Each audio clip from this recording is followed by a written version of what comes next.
దేవుని నామానికి మహిమ కలుగును గాక. క్రీస్తునందు ప్రియమైన దేవుని బిడ్డలారా, అనుదిన జీవవాక్యమునకు మిమ్మల్ని ప్రేమతో ఆహ్వానిస్తున్నాము. ఈ దినము మార్చి 18వ తేదీ. లేఖన భాగము లూకాసు వార్త 1వ అధ్యాయము 1 నుంచి 23 వచనాలలో దేవుని యొక్క వాగ్దానము 11వ వచనము, ప్రభు దూత ధూప వేదిక మీద కనపడగా. ఇక్కడ జక్రయ్య గారు ఉన్నారు. ఇతడు యాజకుడు. అంటే ఆ దినాలలో యాజకత్వం జరిగించటానికి కొంత సమయం ఇవ్వబడుతుంది. అందులో ధూప వేదిక మీద మరి అర్పణ వేదిక మీద ధూపం వేయటానికి ఇవ్వటం అనేది చీటీ ద్వారా అతనికి వచ్చింది. దాదాపు కొన్ని వందల వేల మంది ఉంటారు. సపోజ్ ఆ దినాన 1000 మందిలో ఈ వేదిక మీదకి ధూపం వేయటానికి జక్రయ్య గారికి వంతు వచ్చిందండి. హల్లెలూయా. వాస్తవానికి ఆ ధూప వేదిక మీద ధూపం వేస్తున్న సమయంలో ప్రజలు బయట ప్రార్థన జరిగిస్తున్నారు. మరి జక్రయ్య మరి మనస్సులో బాధపడి ఉంటాడు. సహజంగా అటువంటి పరిచర్య మరి యూదులలో అదొక గొప్ప భాగ్యముగా ఎంచుకుంటారు. అయితే యూదులలో వివాహం కాని భార్య లేని యూదుడు, భార్య నుండి సంతానం పొందలేని వ్యక్తి ఒక ఎంతో బాధాకరమైన విషయం. అలాంటి వాళ్ళకి అవకాశం రాదు ఎవరు కూడా. కానీ దేవుడి చిత్తములో మరి ఇతనికి చీటీ పడింది. మరి ఇతనికి ఆ సమయంలో నేను అర్హత లేని వాడిని, ప్రభా నాకు సహాయం చేసావు నీ యొక్క పరిచర్యలో అని అనుకుని ఉండొచ్చు. అటు సమయంలో ధూప వేదిక మీద మరి దేవుని యొక్క దూత, ప్రభు దూత కనపడి, జక్రయ్య భయపడకము, నీ ప్రార్థన వినపడి ఉన్నది, నీ భార్య గొడ్రలుగా ఉన్నది కదా, సంతానం ఇస్తాడు. ఆ సంతానంలో అతని పేరు యోహాను, అనేక మంది సంతోషిస్తారు అని తెలియచేశాడు. అయితే ఆ మాటలు బాగా గమనించండి. అక్కడ చూసినట్లయితే 20వ వచనము, ఒప్పుకోవాల్సిన పాపం ఏంటంటే వాటిని నమ్మలేదండి. వాటిని నమ్మల. నేనేంటి మళ్ళీ తిరిగి తన శరీరము, తన భార్య శరీరాన్ని చూసుకొని ఉండొచ్చు, నాకు బిడ్డలు కలుగుతారా అని అన్నప్పుడు మరి శారా కూడా నవ్వింది.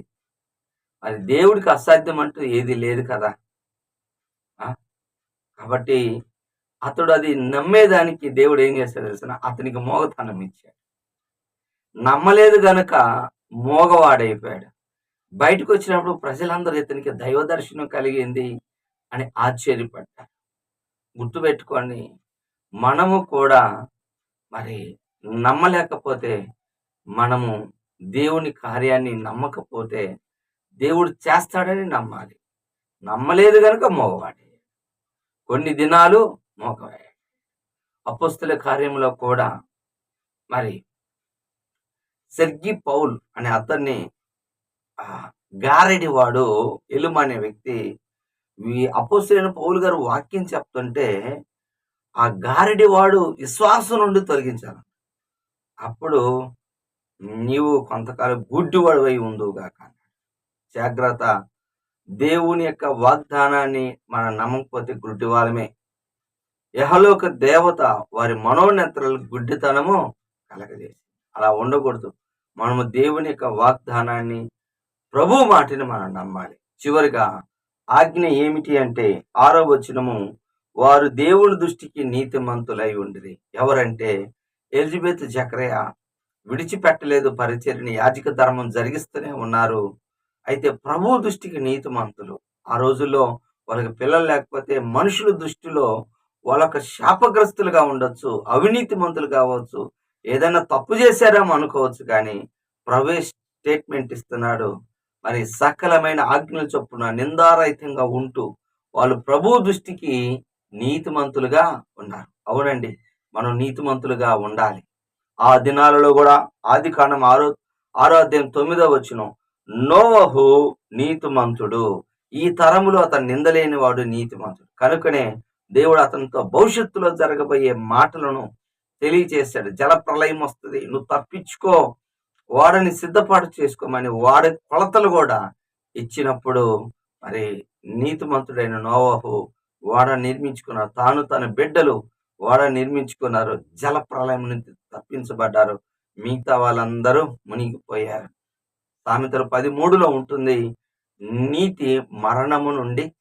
నీతి ఎలా కలుగుతుంది అంటే బైబిల్ స్పష్టంగా తెలియచేస్తుందండి. ఏమిటో తెలిసిన, ఆయన ఆజ్ఞల ప్రకారం నడుచుకుంటే నీతి కలుగును. హల్లెలూయా. ఆయన ఆజ్ఞల ప్రకారం నడుచుకుంటే నీతి. దేవుడు నమ్మిన అబ్రహాము అది నీతిగా ఎంచబడింది. కాబట్టి నీతిమంతులే పరలోక రాజ్యానికి వెళ్తారు. దేవుడి మాటలు దీవించును గాక. ఆమేన్.